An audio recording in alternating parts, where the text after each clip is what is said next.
Hey, how's it going? I want to throw another vase today. Last time, if you saw my last video, I threw this vase here. Pretty happy with how it came out. I'm going to throw one kind of like this today. I'm not sure exactly what I have in mind, but something pretty similar shape and the same amount of clay. But yeah, last time I was having fun, just kind of goofing off, and had some hiccups along the way. Vase turned out pretty well, but for me, the end result is just kind of a happy side effect of the effort and the time and the focus, attention I put into each piece. And so today I wanted to throw again and really just try to highlight one of the many things I just love about making pottery, and that's how it makes me focus. So as always, I just start by planting the clay very firmly on the center of the wheel. You don't have to throw it, but it's kind of fun.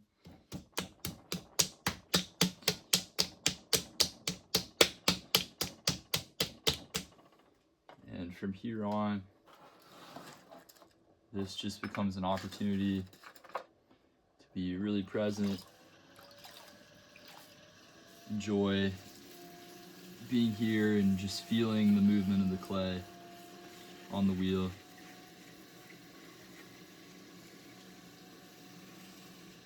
Pushing in with this part of my hand planted with my elbow against my hip, using my skeleton, my body weight to stabilize the clay so as not to wear out my wrists, but also just because no matter how strong you are, it's going to be a lot more stable and easier to center that way. I'm trying to just push the clay with your muscles. This is pretty centered. I used to just center it this way, pushing down with one hand and the side with the other. But over time, I started to buy into the idea that coning it up actually helps align clay particles, or whatever happens, continue to get any tiny air bubbles out, or I'm not sure exactly. Who knows what's going on? Maybe other people have a better idea than I do, but this seems to really just get the clay ready to throw. I'm not going to make it too tall and too precarious, but just enough to really work most of the clay in this way before I start pushing it down. And then also, if done carefully, it can be a really quick way, sometimes easier way, especially for beginners, to center a larger amount of clay. But if it's too much clay, like 10 pounds or something, I don't know that coning it up is really going to be that helpful in terms of getting it centered. It's just so much clay at that point. As you can see, it's not totally centered, so I'm just going to take my time to just feel that centered feeling. Find the center, push the clay there.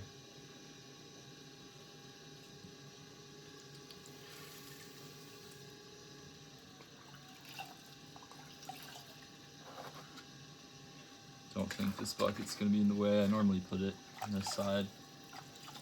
Easier to reach with my right hand. I was trimming that piece I threw last time. I think I moved it out of the way.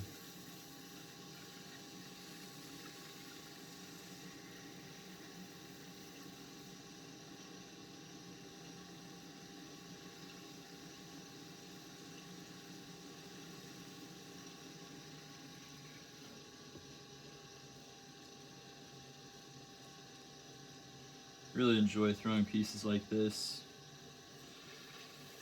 without any sort of deadline or dimensions that I have to meet for set or for a project. Really just taking my time. Been working on a larger commission piece. It's a set of 2 vases, and they're matching vases, and they're gonna be displayed. They're gonna find their homes next to each other, and so if they're too different at any spot, then it's gonna be pretty obvious, I think, to see. So it's taken a lot of focus and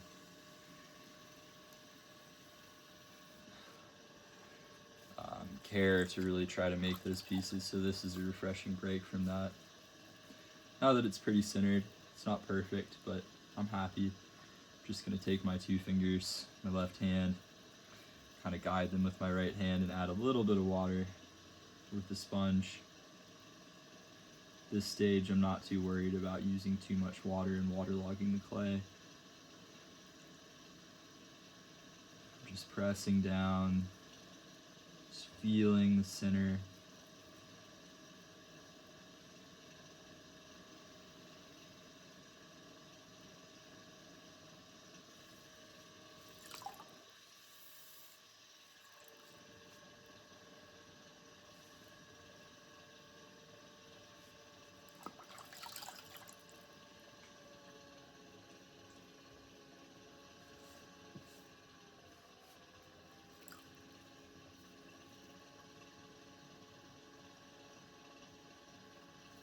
I think that'll be a pretty good depth for the floor, but might as well check.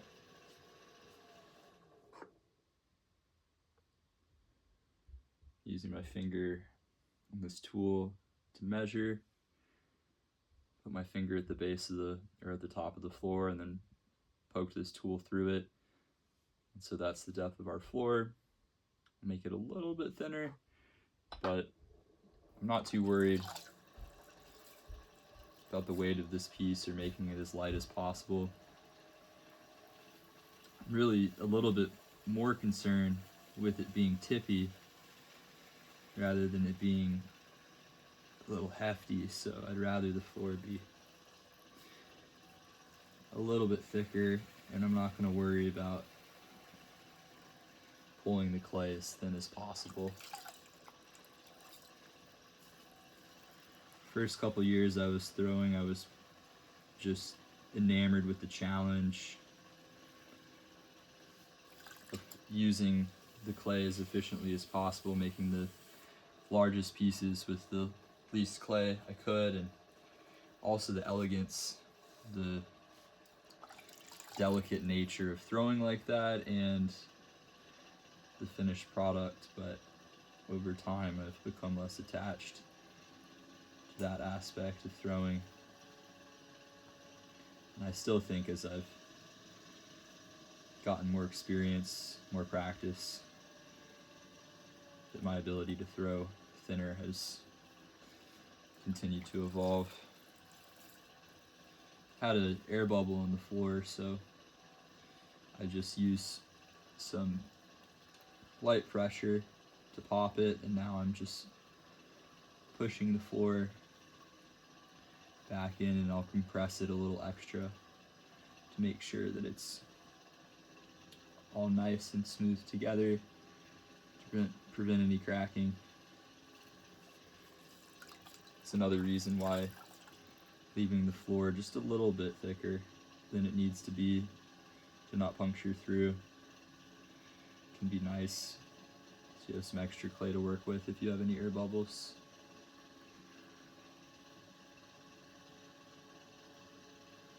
Also not planning on trimming a foot rim into this piece, and so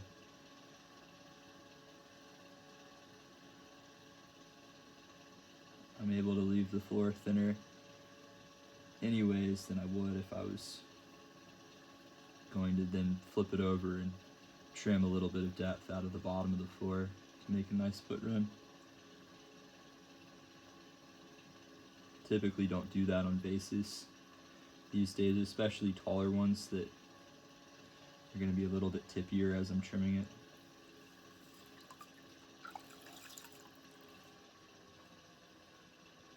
So I'm just taking my forefinger against the sponge and my thumb and just running it up and down the floor, using some light pressure, moving in sync with the wheel, the rhythm of the rotations of the wheel to create a nice smooth floor. It's well compressed. Now that that's done,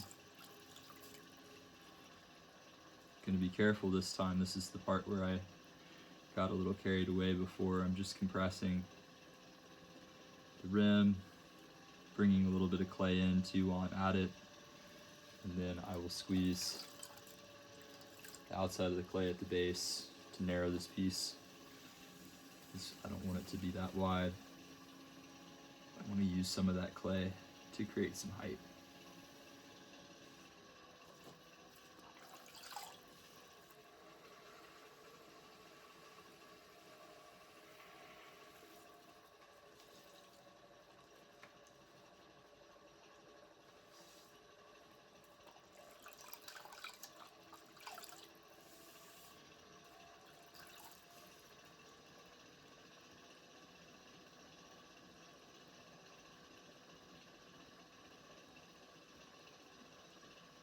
I'm just compressing the rim again.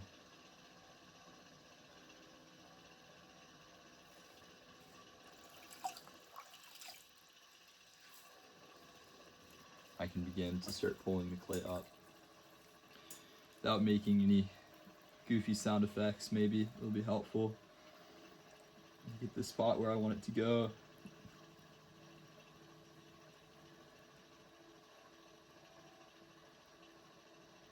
Although that was fun.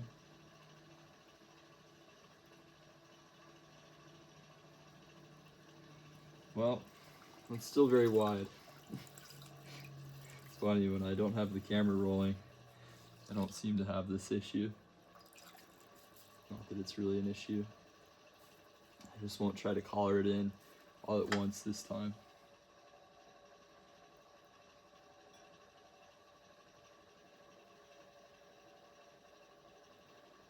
For a while, collaring in was difficult.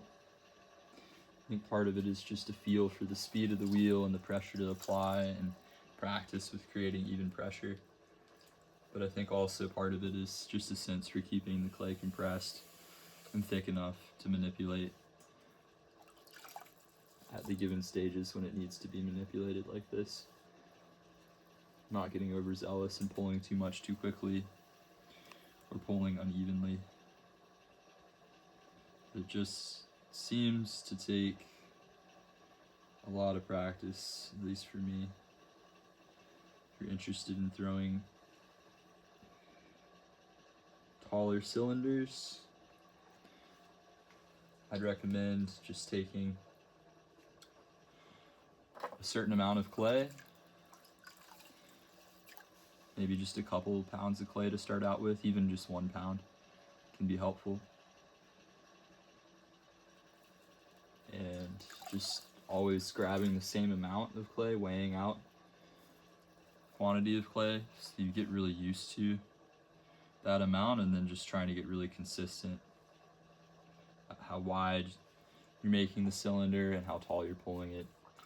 You see what kind of seems ideal for that shape. For this kind of piece, I don't pull it as thin as I could or as tall as I could because I'm interested in shaping it, and because, like I said, this is just a nice relaxing project and not really my goal or interest to make it as thin as possible.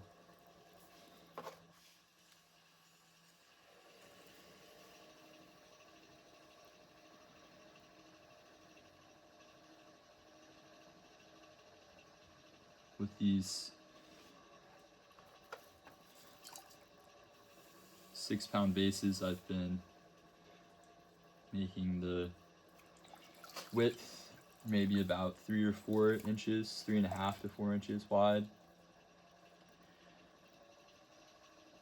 And then pulling it to about a foot tall and then shaping it. That leaves me plenty of clay to work with while still achieving a nice height for the piece.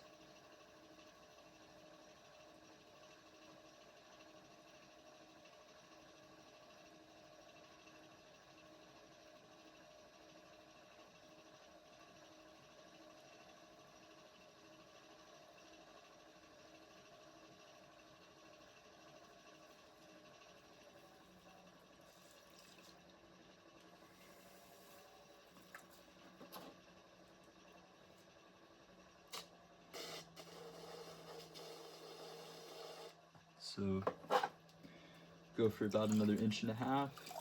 Width is pretty good. Check it just to see, 'cause I'm curious. 4 inches by the inside walls. It's about what I've been doing. May color it in one more time, just a little bit. But I don't like trying to throw these casual flower vases too narrow, or else my forearm really starts to bounce on the inside, on the top of the piece as I'm pulling from the bottom. My hand will push it open. Not that that's needs to be problematic, but it's just nice to work with a size where that's not really an issue.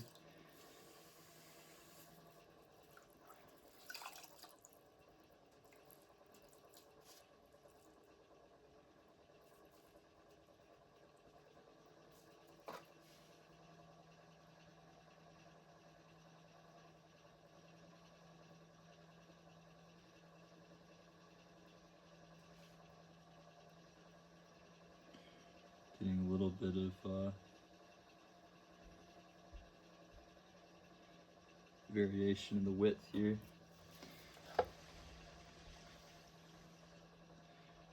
I didn't quite color that in evenly, so we have a little bit of a wobble in this middle section, but I can just pull it out.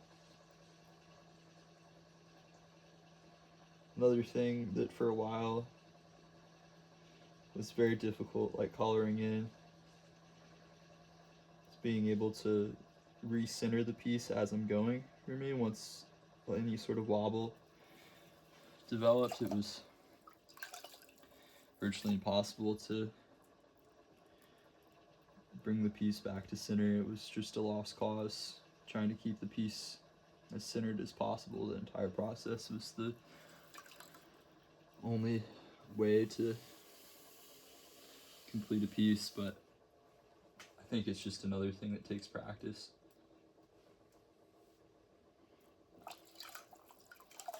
Try to do just one more pull from the bottom. Get that last inch or so, half inch maybe, of height.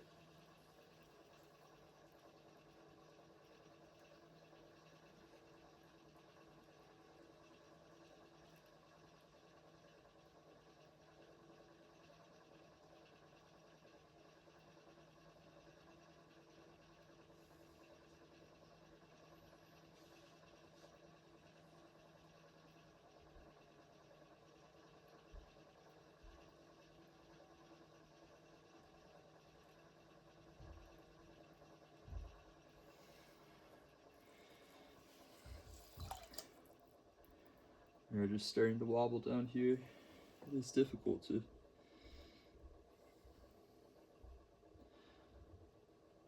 throw while talking.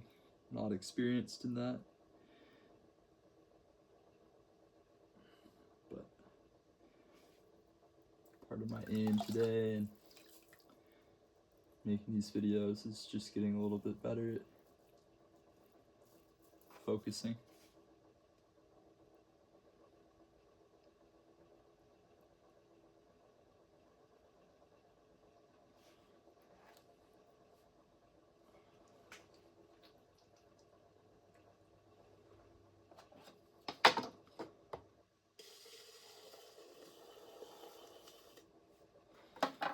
happy with that.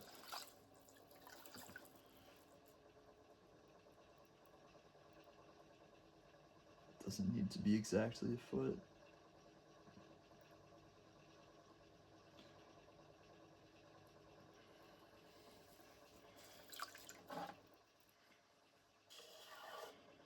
I do think I'll try to go back and do a smoother pull this time and really get it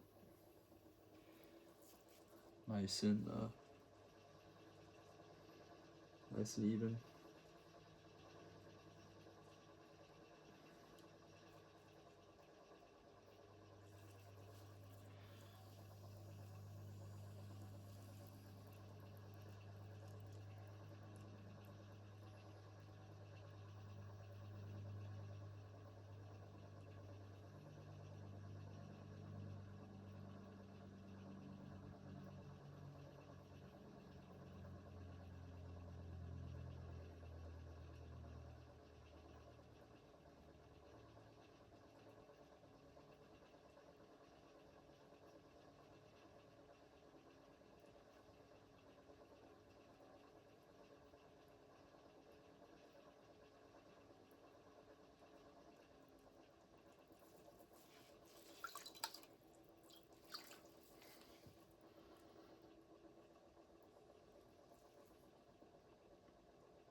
You see how much more parallel these lines are here?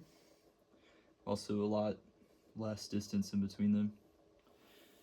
My throwing lines on that pole were a lot more even, and while having the cool spiral, the thick spiral going around the piece is really interesting and pretty, it's not as stable as throwing more evenly like this.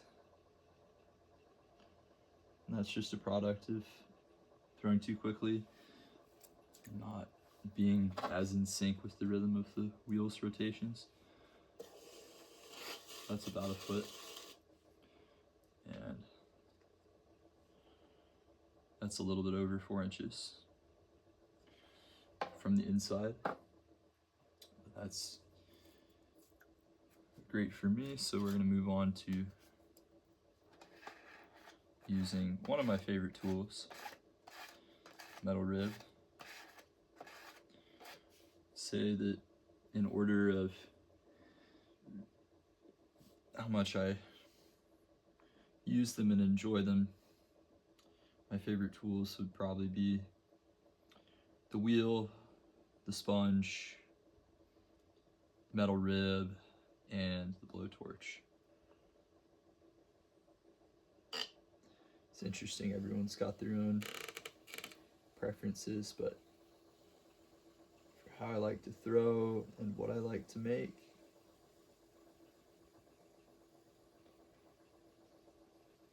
there's nothing like the metal rib to compress the clay while I'm shaping it, and also to get the kind of flowing curves that I really appreciate on a flower vase.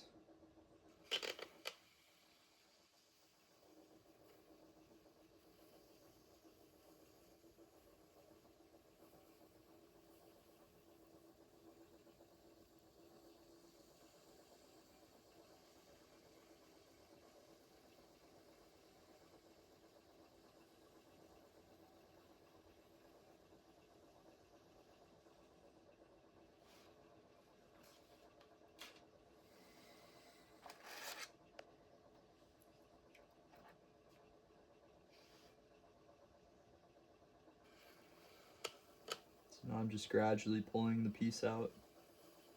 I don't want to move it too quickly or unevenly at any point.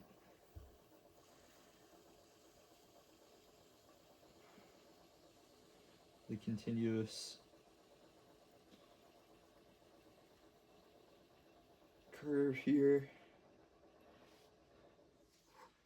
and the angle of the curve.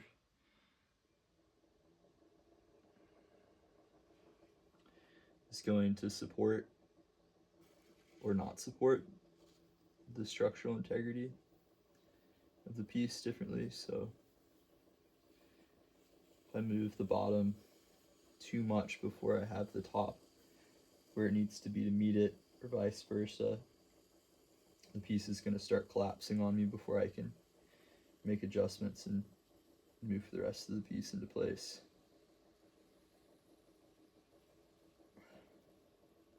Something else that I think just takes practice.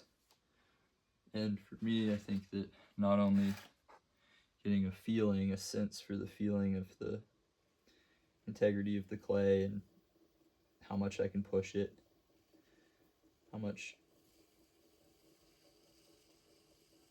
it will take. It's also helped me to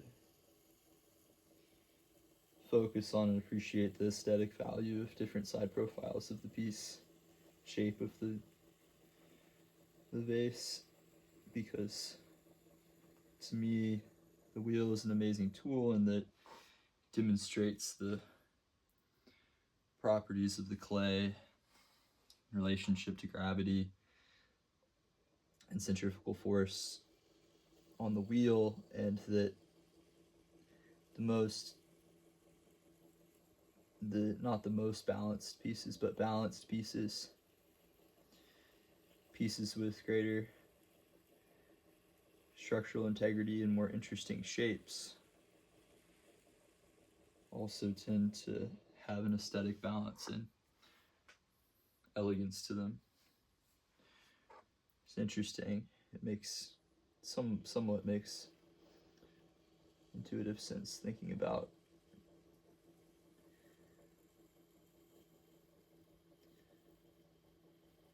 how our aesthetic preferences have to do with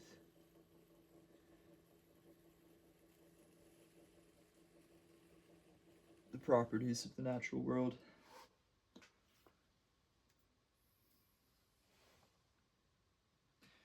How prevalent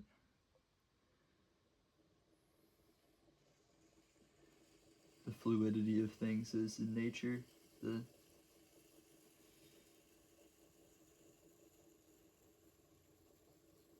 angles of things, the curves of things in nature that tend to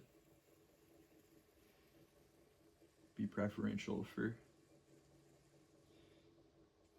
survival and balance in different settings, ecosystems.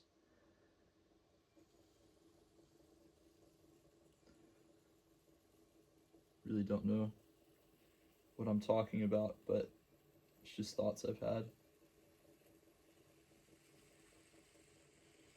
about pottery and throwing on the wheel, trying to understand why I appreciate certain things or don't.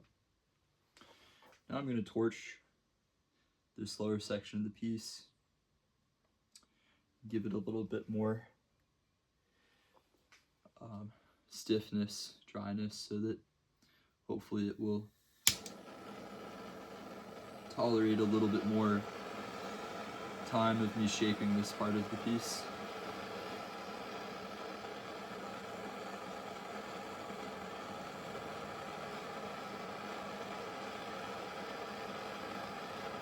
Collaring in especially, but also the other aspects of shaping this part of the piece will put a lot of strain on the lower portion,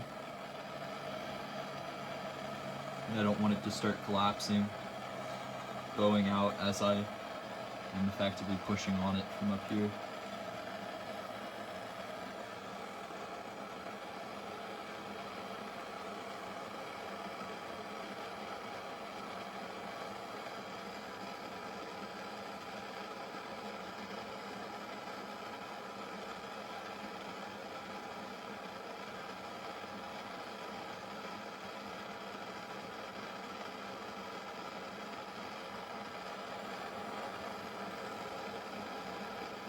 It would be nice, but I haven't gotten around to getting a bigger blowtorch to be able to torch, for instance, this whole section at once, maybe faster, but kind of appreciate the balance of having the torch to use to aid in the throwing process, but also not having such a powerful tool that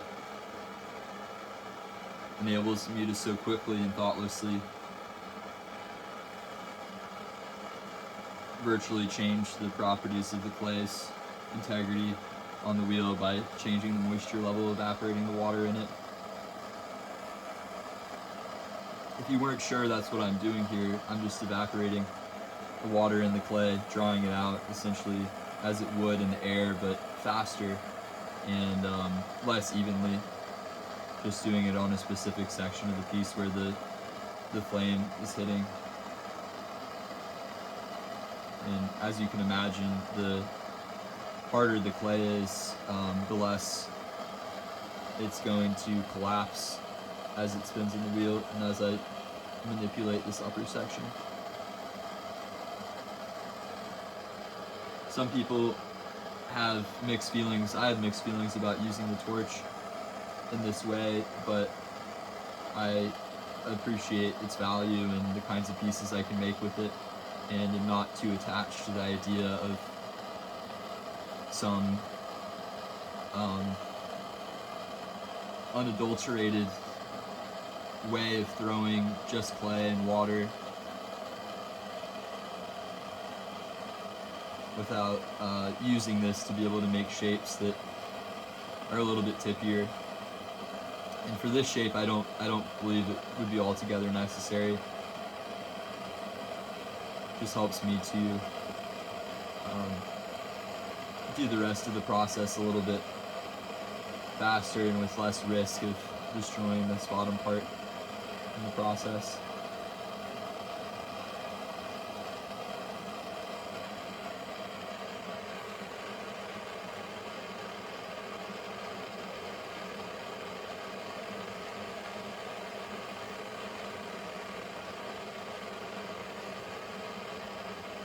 Another thing, I do really like this curve here, but I'm debating right now changing the proportions of it a little bit, making it a little bit more teardrop shape, as it does have this kind of high shoulder here. And a lot of the vases I've been making recently tend to have more of the lower curve. I really am interested in that style of vase right now. Although there is something alluring about this shape.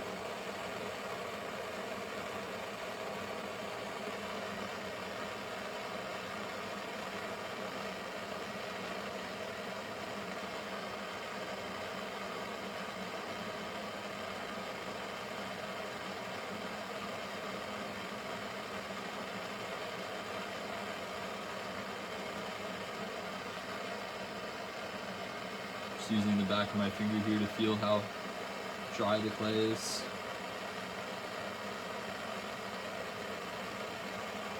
Still fairly wet, just dry enough for me to manipulate it. Or wet enough. I'm still able to manipulate it. I'm really torn.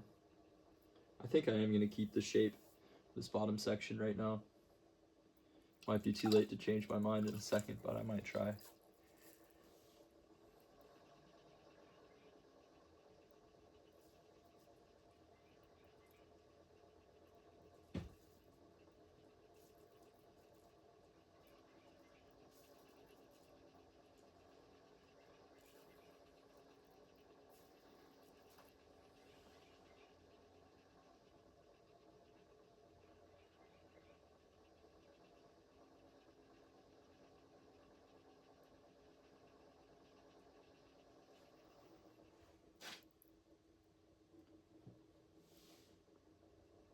At this point, I really want to be careful not to use too much water. Some people don't even use water at this point, they just use slip from their throwing previously. The idea is that the water would waterlog the piece and Like if I drenched this whole thing, it'd probably be fine because I just torched it, but it would make it a lot soggier and a lot less stable. Before I close the mouth, I'm gonna shape this a little bit more while I still have access with my inside hand, being able to push the clay out. Give it a little bit more of a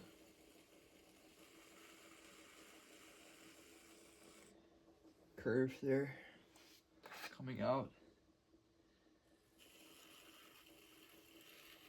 Well, it will go in at some point, in that change in direction is really tricky, or can be. It's tricky for me to make smooth, graceful, but it's also really enjoyable to try to perfect. It's another thing that it's just been amazing how much practice seems to have changed the way that I'm able to throw. My attention to detail with things like that. For years I would throw pieces and think that the curvature was just beautiful, and then I'd step back 5 minutes or 5 months later and think, what in the world was I thinking? What was I looking at? The proportions, the angle of the curve, whatever it was, lots of things just not very graceful to me.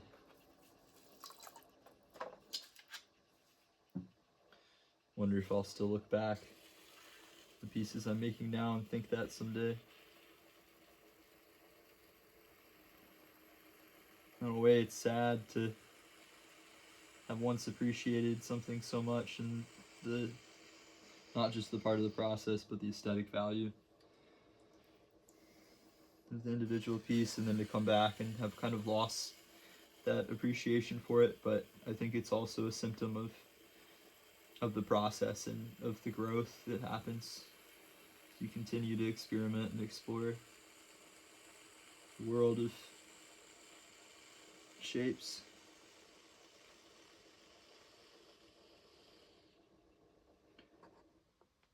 I don't think my spatial reasoning was very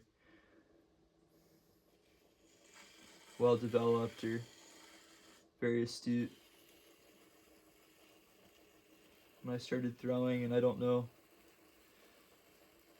Still, I hope I have a lot of room to grow, but it is fascinating how it just seems to have really changed my perception of things spatially.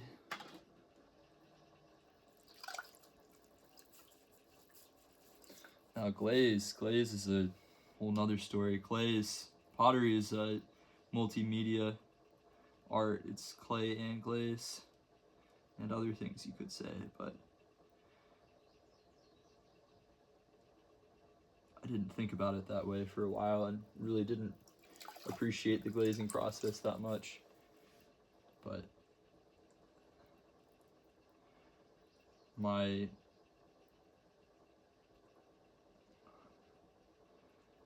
understanding and perception of two-dimensional shapes and patterns, but also my attunedness to color, I think, is just adapted in really interesting ways through throwing. It's a wonderful meditation on aesthetics, not just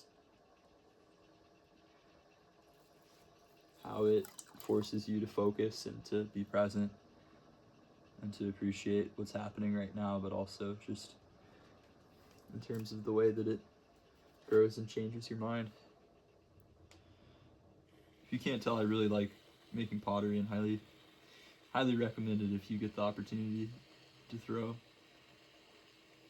or to hand build or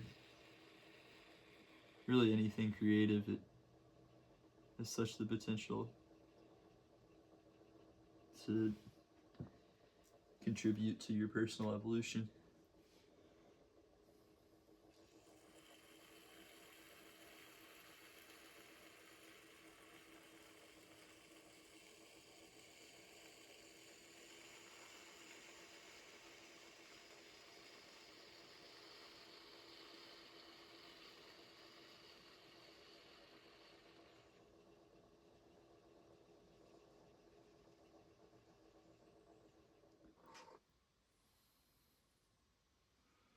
This is one of those I really like. I'm not sure if I'll like it someday.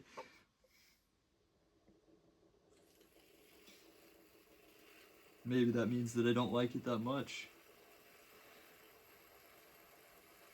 What do I want to be different?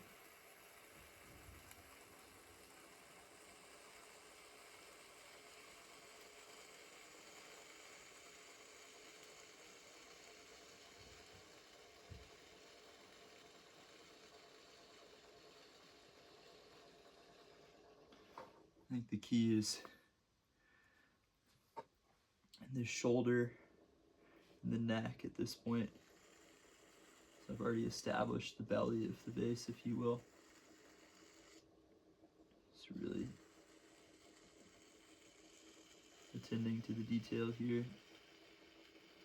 Proportions.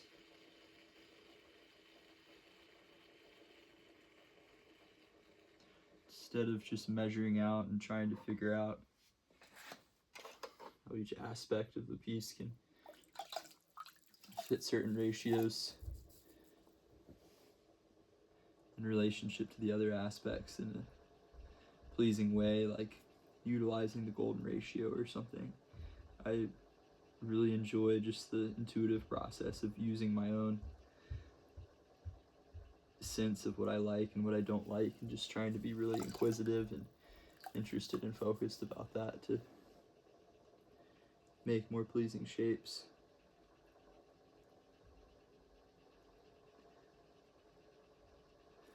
All that is to say, I think that the neck needed to be a little bit more accentuated. We had a belly and a shoulder, but no neck. Now I need to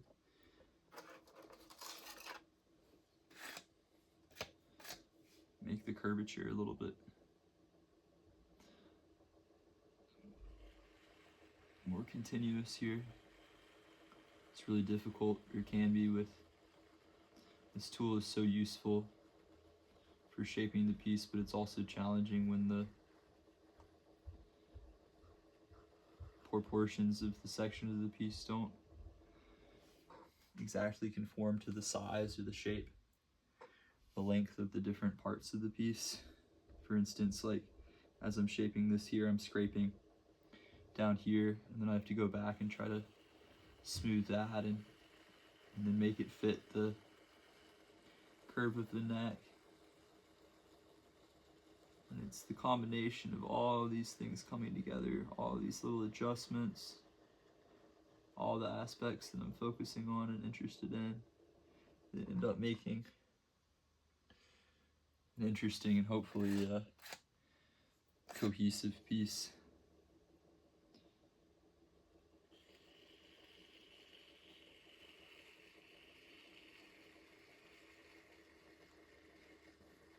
I love dishware, handmade pottery. I love using a nice plate or a bowl or coffee mug. I don't drink coffee, but the occasion that I drink tea, or even just drinking water out of a mug, can be really nice. But there's something about just boiling down the process to just trying to make a decorative piece that only work is in service to making it a pleasing piece of art.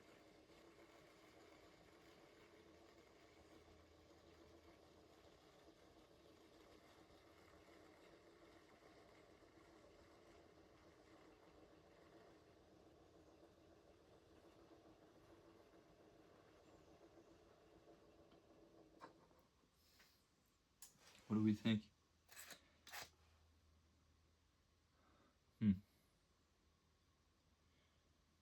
I do like it.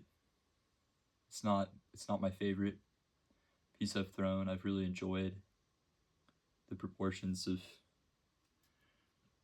the belly being a lot lower and then the neck being longer, having more space to have the shoulder and a transition to the neck on more of the pieces I've been throwing recently, but this is nice to have some change of pace. I'm just going to try to accentuate the rim by flattening it, not making it too much bigger.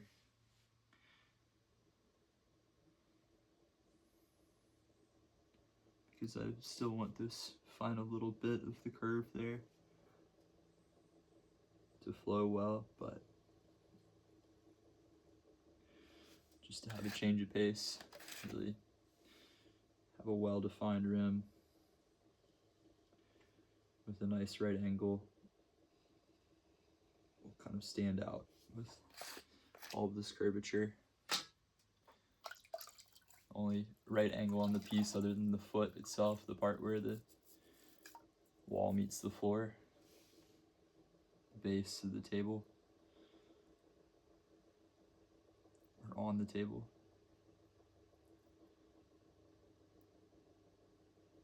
The rim always is what draws the eye first. Heard, I don't know if that's necessarily true, but doing this I think always draws your eye to the rim, makes it really nice and clean looking.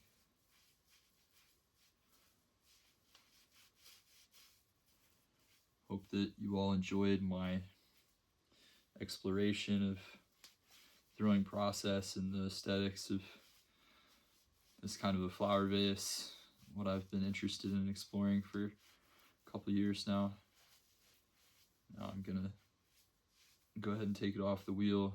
I'm satisfied that I didn't get as distracted as I did in the last video.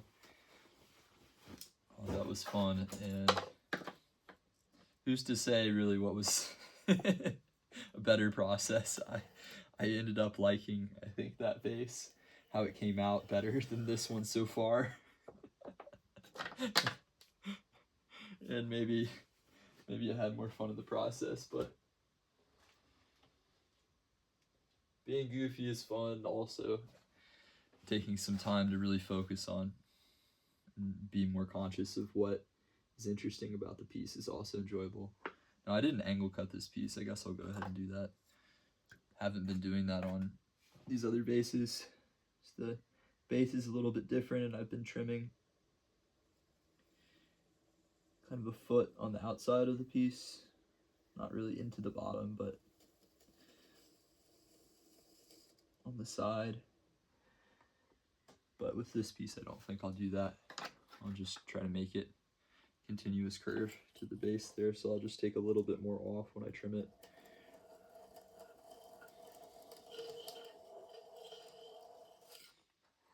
And this piece may be glazed in the yellow with the speckled showing through.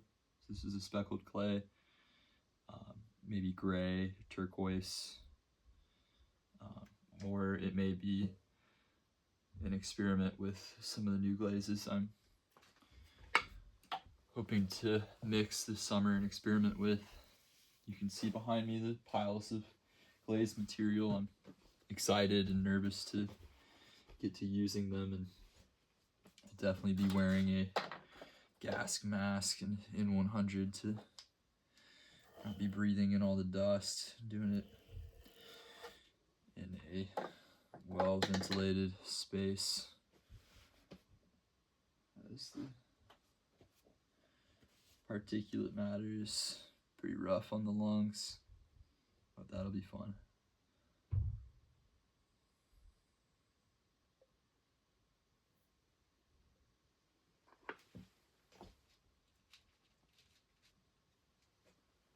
There you go. Thanks for tagging along in this journey. Hope to make more videos like this, and hope you have a wonderful day.